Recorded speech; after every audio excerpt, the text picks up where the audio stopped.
Society today is composed of a series of institutions. From political institutions, legal institutions, religious institutions, to institutions of social class, familial values, and occupational specialization. It is obvious the profound influence these traditionalized structures have in shaping our understandings and perspectives. Yet, of all the social institutions we are born into, directed by, and conditioned upon, there seems to be no system as taken for granted and misunderstood as the monetary system. Taking on nearly religious proportions, the established monetary institution exists as one of the most unquestioned forms of faith there is. How money is created, the policies by which it is governed, and how it truly affects society are unregistered interests of the great majority of the population.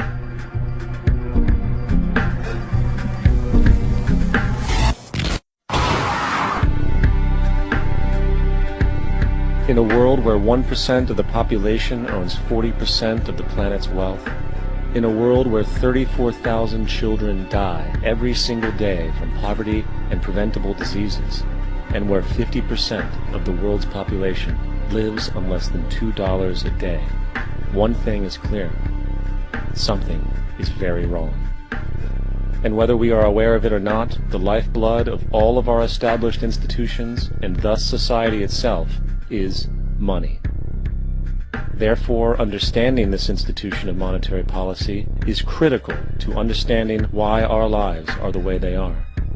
Unfortunately, economics is often viewed with confusion and boredom. Endless streams of financial jargon, coupled with intimidating mathematics, quickly deters people from attempts at understanding it.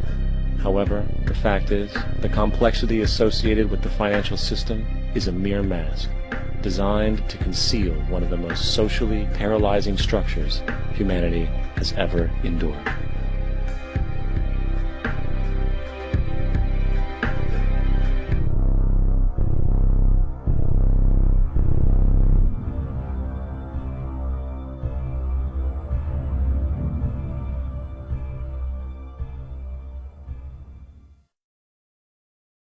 A number of years ago, the Central Bank of the United States, the Federal Reserve, produced a document entitled Modern Money Mechanics.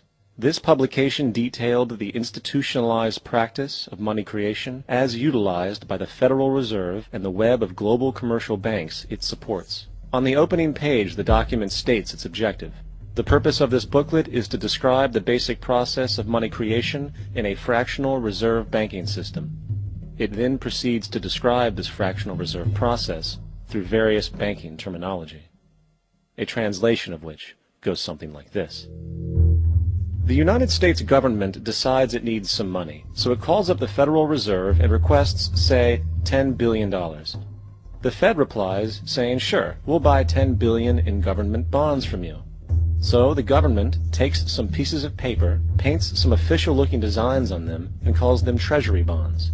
Then it puts a value on these bonds to the sum of $10 billion and sends them over to the Fed. In turn, the people at the Fed draw up a bunch of impressive pieces of paper themselves, only this time calling them Federal Reserve notes, also designating a value of $10 billion to the set. The Fed then takes these notes and trades them for the bonds.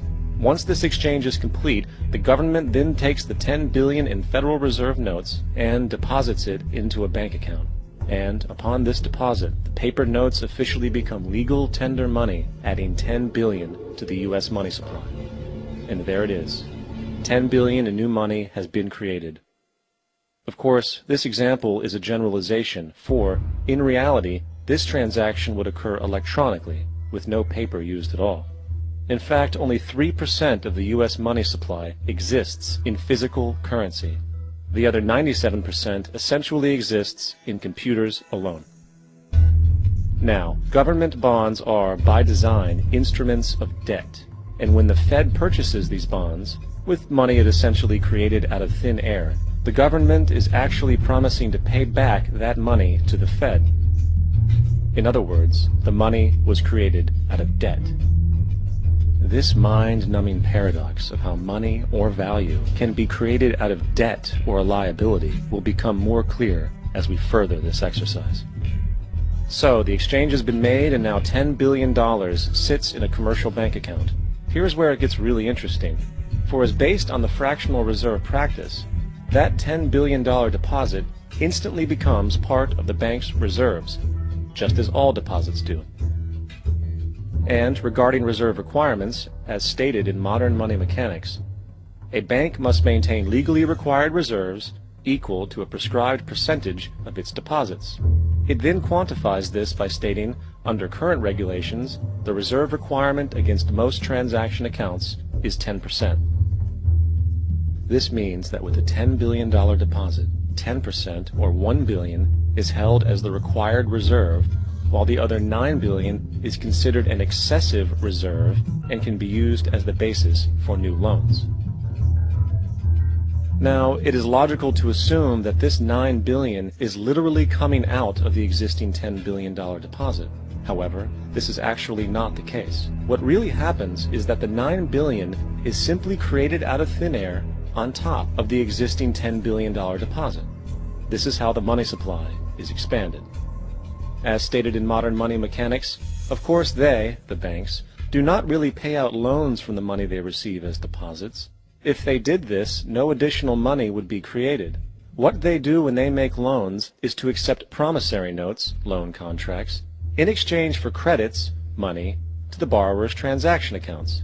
In other words, the $9 billion can be created out of nothing simply because there is a demand for such a loan and that there is a $10 billion deposit to satisfy the reserve requirements.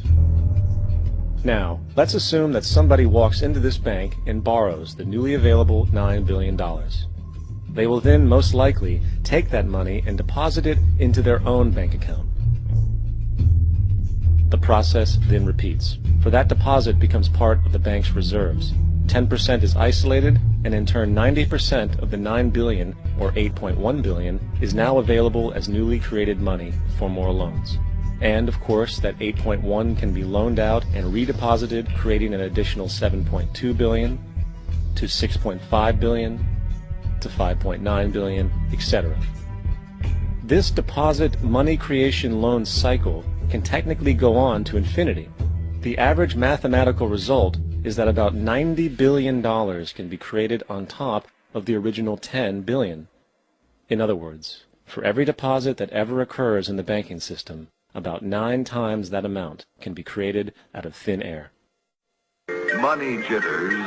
Ask the obliging Bank of America for a jar of soothing instant money, M-O-N-E-Y, in the form of a convenient personal loan. So, now that we understand how money is created by this fractional reserve banking system, a logical yet elusive question might come to mind. What is actually giving this newly created money value? The answer? The money that already exists. The new money essentially steals value from the existing money supply. For the total pool of money is being increased irrespective to demand for goods and services. And as supply and demand finds equilibrium, prices rise, diminishing the purchasing power of each individual dollar. This is generally referred to as inflation, and inflation is essentially a hidden tax on the public. What is the advice that you generally get? And that is, inflate the currency. They don't say debase the currency. They don't say devalue the currency. They don't say cheat the people who are saved. They say lower the interest rates. The real deception is when we distort the value of money. When we create money out of thin air, we have no savings, and yet there's so-called capital. So my question boils down to this: how in the world can we expect to solve the problems of inflation, that is, the increase in the supply of money, with more inflation? Of course, it can't. The fractional reserve system of monetary expansion is inherently inflationary. For the act of expanding the money supply, without there being a proportional expansion of goods and services in the economy, will always debase a currency. In fact, a quick glance at the historical values of the US dollar versus the money supply reflects this point definitively, for the inverse relationship is obvious. $1 in 1913 required $21.60 in 2007 to match value. That is a 96% devaluation since the Federal Reserve came into existence. Now, if this reality of inherent and perpetual inflation seems absurd and economically self-defeating, hold that thought, for absurdity is an understatement in regard to how our financial system really operates. For in our financial system, money is debt, and debt is money. Here is a chart of the U.S. money supply from 1950 to 2006. Here is a chart of the U.S. national debt for the same period. How interesting it is that the trends are virtually the same. For the more money there is, the more debt there is. The more debt there is, the more money there is. To put it a different way, every single dollar in your wallet is owed to somebody by somebody. For remember, the only way the money can come into existence is from loans. Therefore, if everyone in the country were able to pay off all debts, including the government, there would not be $1 in circulation.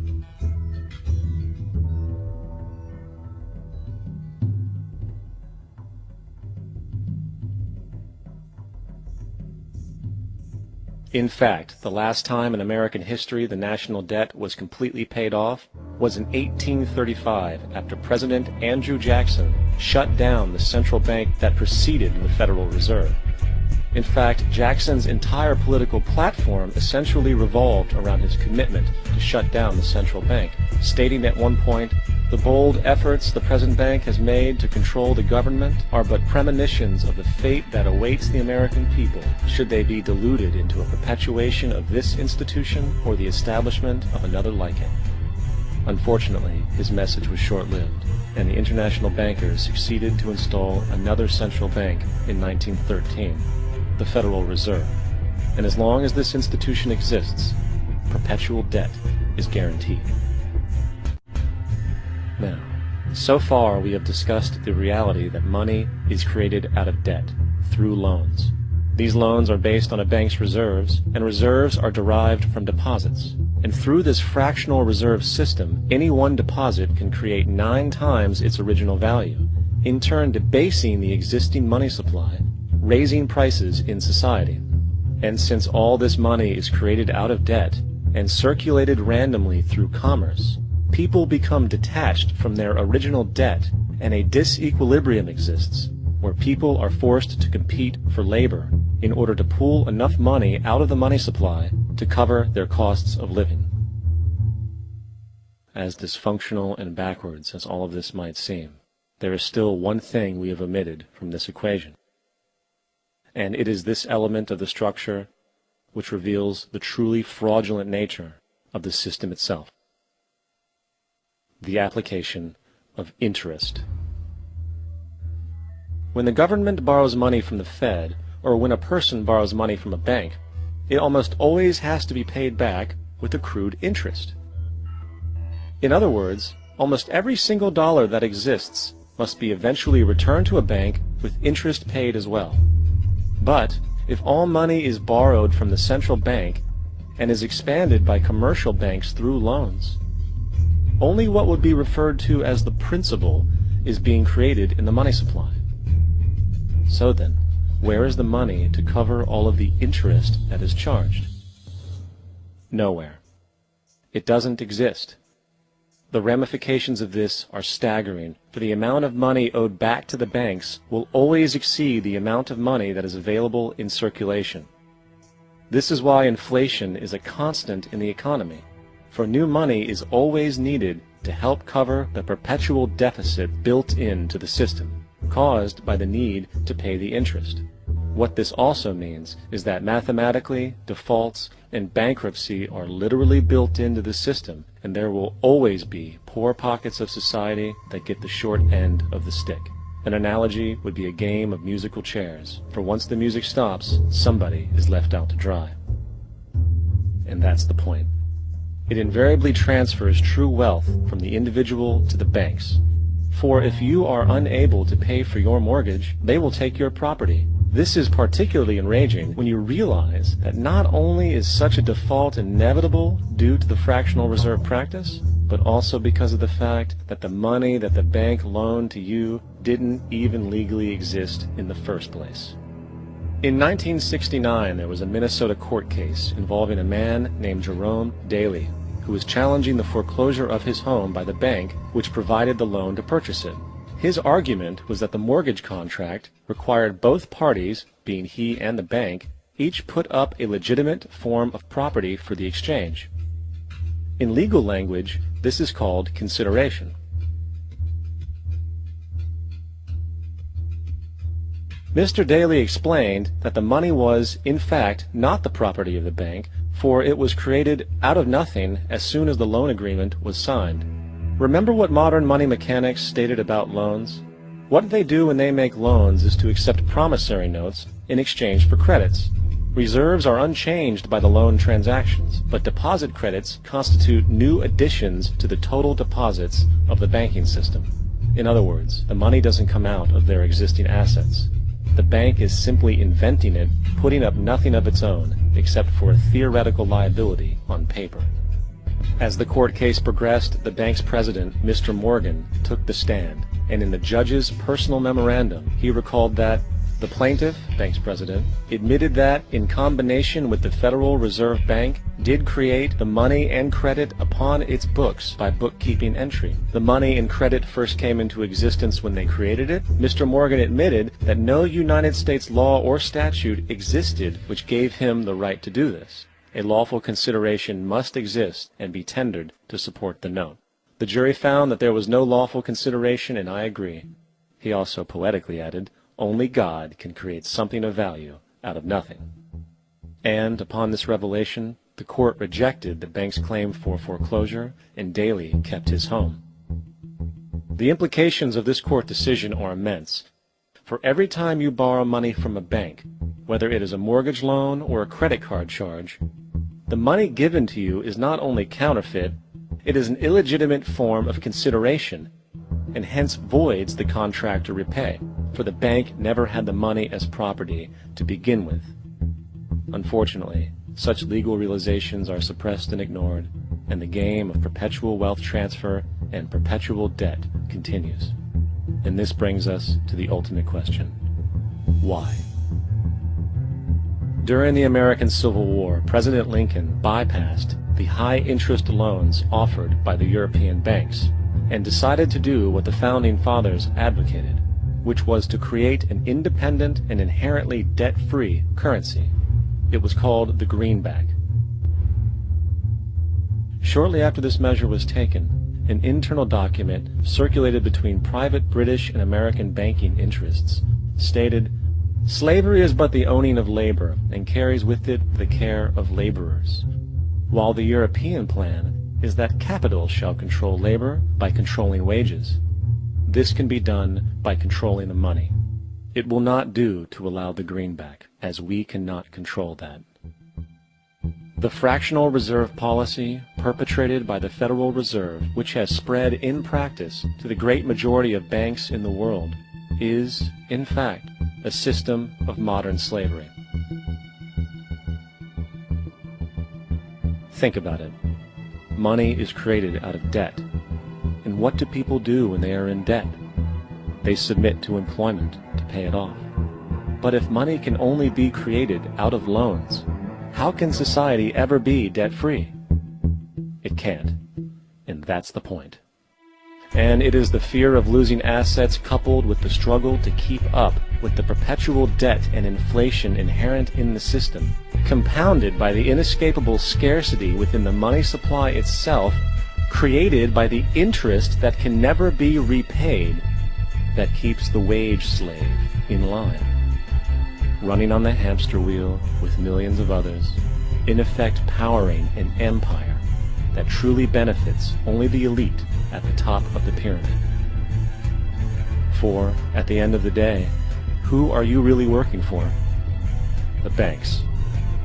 Money is created in a bank and invariably ends up in a bank. They are the true masters, along with the corporations and governments they support. Physical slavery requires people to be housed and fed. Economic slavery requires people to feed and house themselves. It is one of the most ingenious scams for social manipulation ever created, and at its core, it is an invisible war against the population. Debt is the weapon used to conquer and enslave societies, and interest is its prime ammunition. And as the majority walks around oblivious to this reality, the banks, in collusion with governments and corporations, continue to perfect and expand their tactics of economic warfare, spawning new bases, such as the World Bank and International Monetary Fund, while also inventing a new type of soldier, the birth of the economic hitman.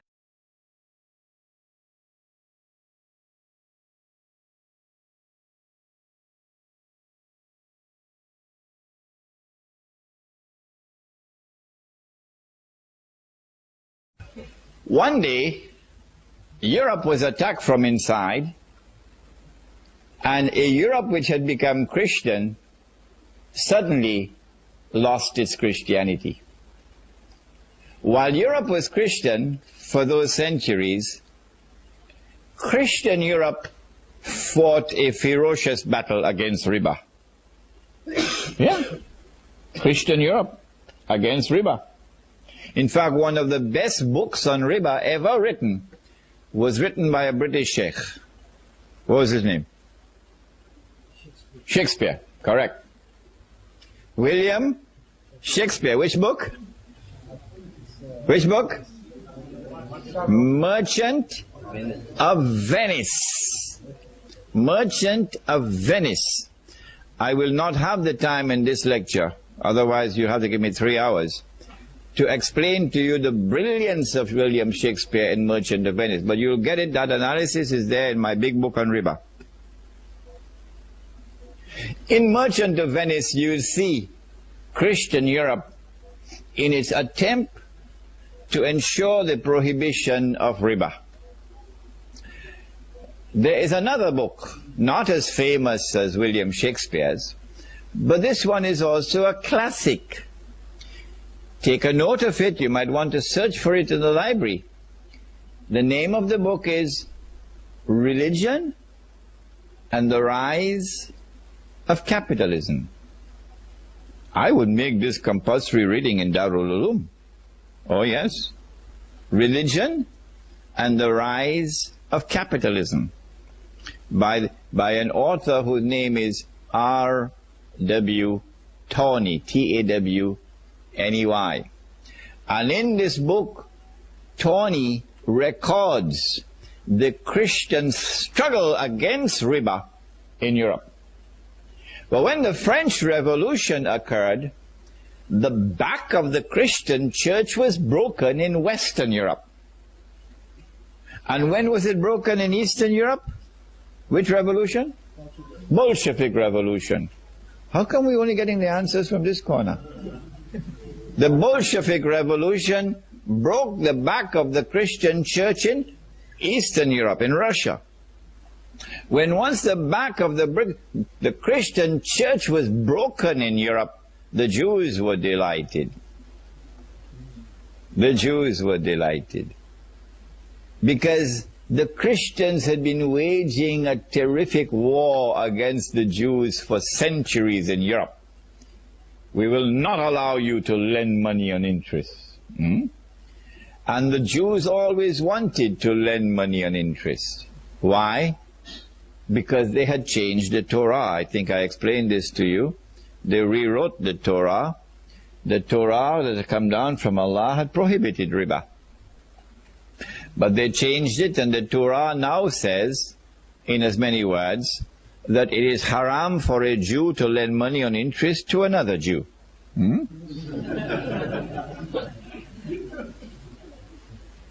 But it is halal, he can lend on interest to those who are not Jews.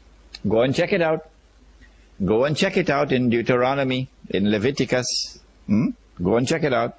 I have all of these quotations in my book for you. So they are the money lenders. They changed the word of Allah. Allah subhanahu wa ta'ala responded to this in the Quran and points out that they had in effect changed the Torah. Where did he do that? Suratun? Which surah? Suratun Nisa. The language, as I said, was very powerful language. فَبِظُلْمٍ مِّنَ الَّذِينَ هَادُوا حَرَّمْنَا عَلَيْهِمْ طَيِّبَاتٍ أُحِلَّتْ لَهُمْ. In that ayah, he says, وَأَخْذِهِمُ الرِّبَا وَقَدْ نُهُوا عَنْهُ. They were taking riba despite the fact that they had been prohibited from doing so. So this is how we know that they changed the Torah. Now, with the French Revolution, an economy based on riba emerges in Europe for the first time. And then with the Bolshevik Revolution in Eastern Europe, the possibility for Eastern Europe to be embraced by riba is also now open. But the banks in Europe, they don't just lend money on interest. The European economy not only produces this curious creature called a bank, the bank does something more than lending money on interest. What the bank does, and this began in France with an Englishman, what the bank does is to start issuing paper as money. Paper as money. And then when government saw that the banks were getting rich issuing paper as money, then the governments took over the paper. Then Europe sent her armies, and European armies shamelessly, at the point of a sword, those who say Islam was spread at the point of the sword, they're the ones who went with the point of the sword, and conquered the rest of the non-European world. And so a white world order emerges at the point of the sword, in which Europe now rules the world. When Europe took over the rest of the world, one of the most important things that Europe wanted to do was to dismantle the system of real money and replace it with paper money. And they achieved it because the scholars of Islam were eating halwa. Europe would not decolonize and hand over Egypt to Muhammad Naguib and Jamal Abdel Nasser for the drums to be beaten, we are independent, and would not hand over Indonesia to a fellow named Ahmad Sukarno so the Indonesians can jump for joy, we are independent now. And they would not hand over Malaysia to a fellow named Tunku Abdul Rahman, and they would not hand over Pakistan to another fellow named Muhammad Ali Jinnah, etc., etc., etc., etc. And all the natives start dancing, drum beating. We have something called independence. While Europe is laughing its head behind the wall. Look at them. Blind like bats. Europe would not decolonize until Europe was ensured that a new financial system was in place in which real money was now replaced by paper money. At the beginning, when paper money was introduced, it was redeemable for gold. What does redeemable mean? Yes, exchange. In the United States of America, until the 1920s, you could take $20 US in notes paper and go to any bank, and you can ask for 1 ounce of gold, and you'll get it. If a man wants to cut your throat, he won't be so silly as to show you the sword, the knife. He has to hide the knife first, all right? Get you to come close. So, when paper money was introduced, it was redeemable in gold. And the banks that issued the paper money and the governments that issued the paper money they gave their word that this is the value of the paper. And they even print on the paper, guess what they printed? In God we trust. Let me show you. Here is a US dollar note, and you can come and see it with your own eyes if you want. It says, in God we trust. In other words, when we give our word to you that 20 American dollars is equivalent to 1 ounce of gold, our word is as good and as solid as the word of God himself. But in 1933, something strange happened that should have caused our ulama to stop eating halwa.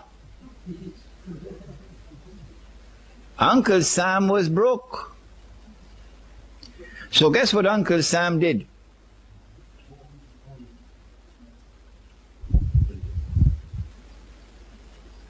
Uncle Sam was broke. So guess what Uncle Sam did? In April 1933,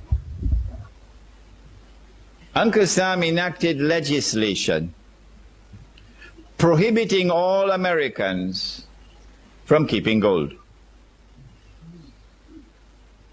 You have to return any gold that you have, not jewelry. Jewelry you can keep.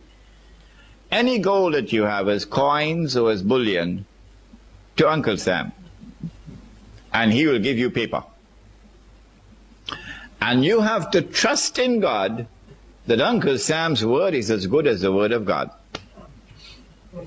So all of America gave their gold to Uncle Sam, meaning the US government. If they caught you with gold after a certain date, then you could be fined 10,000 US dollars and spend 6 months as a guest of Uncle Sam in one of his prisons. So all of America went and gave their gold and took the paper. After Uncle Sam had collected all the gold, guess what he did? He gave his word, but he changed his word. This is called values. These are the people who today rule the world. They gave their word, and they broke their word. Uncle Sam changed the price of gold from $20 an ounce of gold to $35 an ounce of gold. The American people woke up that morning and said, our own government ripped us off. Yes, it was your own government that ripped you off. And then Uncle Sam made it known, you better come back and buy your gold quick before I change the price again. So the American people had to go and buy back their gold from Uncle Sam at $35 an ounce. And in the process, Uncle Sam ripped off the American people of almost half of their wealth.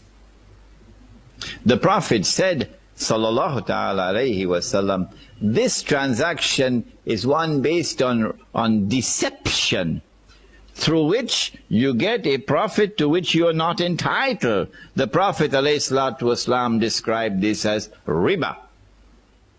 How is it taking place? They started with gold, paper being redeemable in gold. And then came 1933, when we should have woken up to see their game. But we didn't wake up.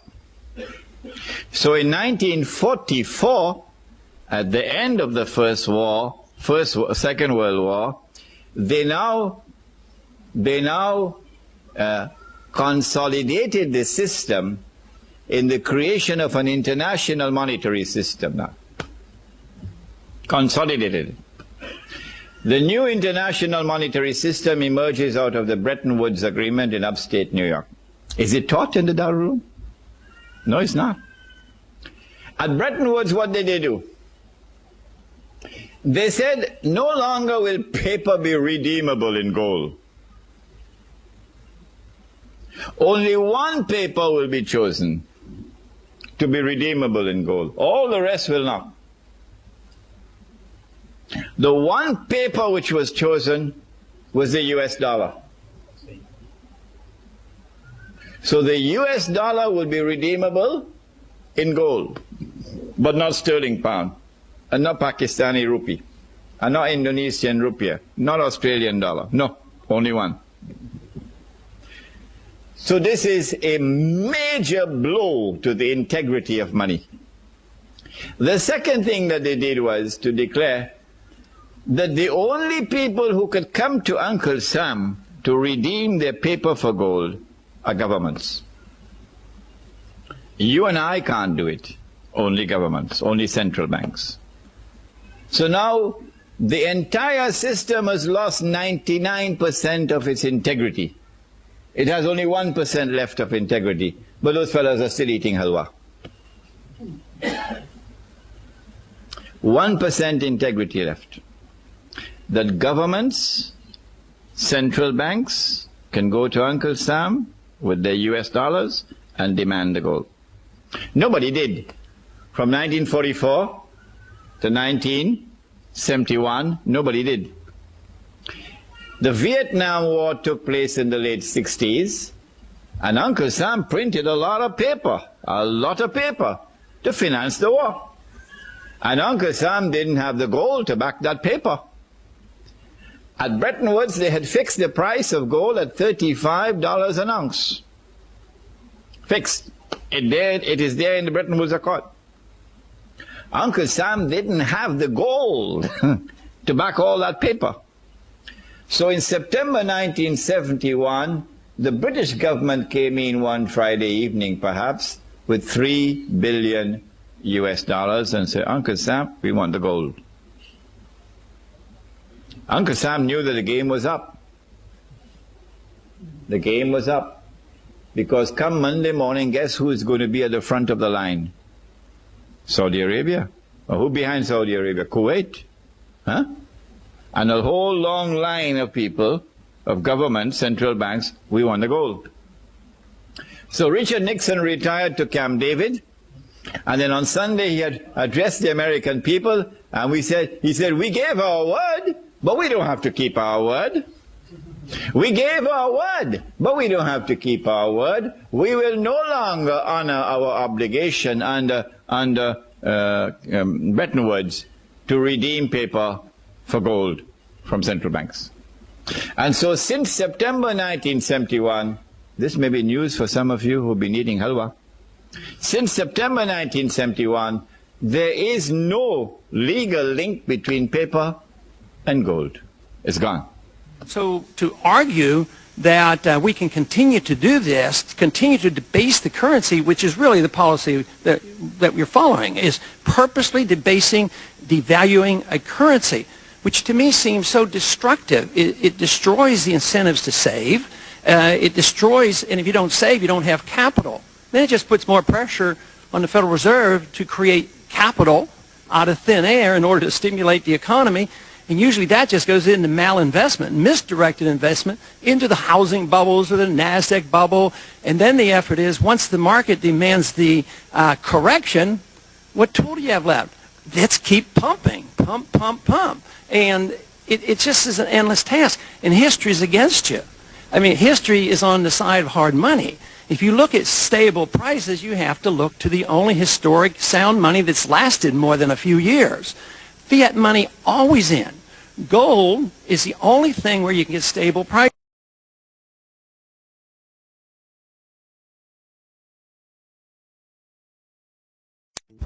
Meet Uncle Sam. He has a lot of bills to pay. Almost $4 trillion worth every year. Uncle Sam's income is a little over $2 trillion per year.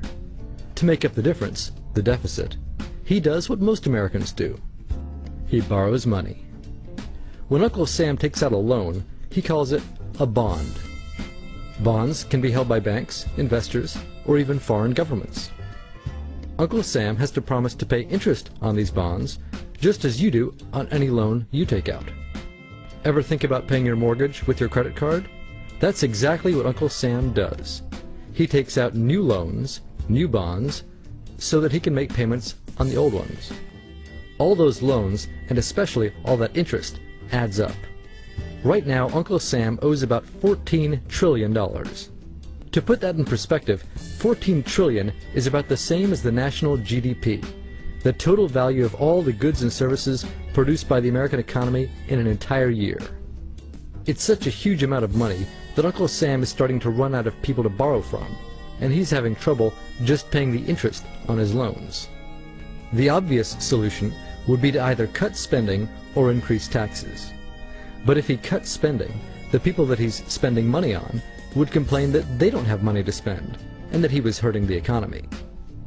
If he tried to raise taxes enough to close this gap, not only would people definitely have less money to spend, he'd probably have riots on his hands. So Uncle Sam chooses the easy way to make money. Just make it.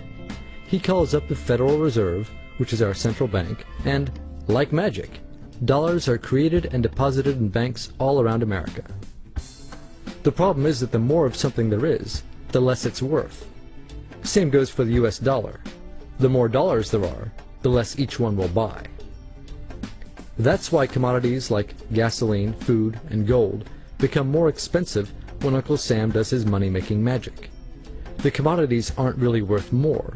Your money is just worth less. That's called inflation. Remember the foreign governments that lent money to Uncle Sam? When they lent money to the American government, something interesting happened. It made the U.S. look richer, and their countries look poorer. When a country looks poor compared to America, $1 of our money buys a lot of their money, so they can pay their workers only a few pennies a day. With such low labor costs, they can sell their products in America for lower prices than any American manufacturer can. The easiest way for American companies to compete is to move their factories overseas and pay their workers a few pennies a day too. This contributes to a recession. Americans lose their jobs, stop paying taxes, and start collecting government benefits like Medicaid and unemployment. This means that Uncle Sam has even less income and even more expenses. At the same time, the people who still have jobs are desperate to keep them, so they tend to do more work but not to get paid anymore. When your dollars are worth less and you're not earning more of them, that's called stagflation. And this is why Uncle Sam is in a catch-22. He can't raise taxes or cut spending without making the recession worse. And he can't have the Federal Reserve create more money without making inflation worse. For now, he can keep borrowing money, but since he can't even pay the interest on the loans he already has, it just makes his inevitable bankruptcy even worse. Whether it's in 2 months or 2 years, the day will come when Uncle Sam can no longer pay his bills. When that happens, the banks, investors, and foreign governments who are counting on that money won't be able to pay their bills. You see, just like Uncle Sam, governments, banks, and corporations don't actually have much money. Mostly, all they have is debt to each other. If one link in the debt chain stops paying, defaults, the whole thing falls apart. If investors can't pay their bills, corporations won't be able to pay their employees. If banks can't pay their bills, you won't be able to take out a loan, use a credit card, or even withdraw your savings. If foreign governments can't pay their bills, their own banks and corporations will have the same problems. That's called a global economic collapse. It's never happened before, so nobody really knows how bad it will be, how long it will last, or even how we'll eventually get out of it. The house of cards has already been built. There's no painless way to dismantle it now. All we can do is to educate each other about what's actually going on, and to prepare for what may be very extraordinary circumstances.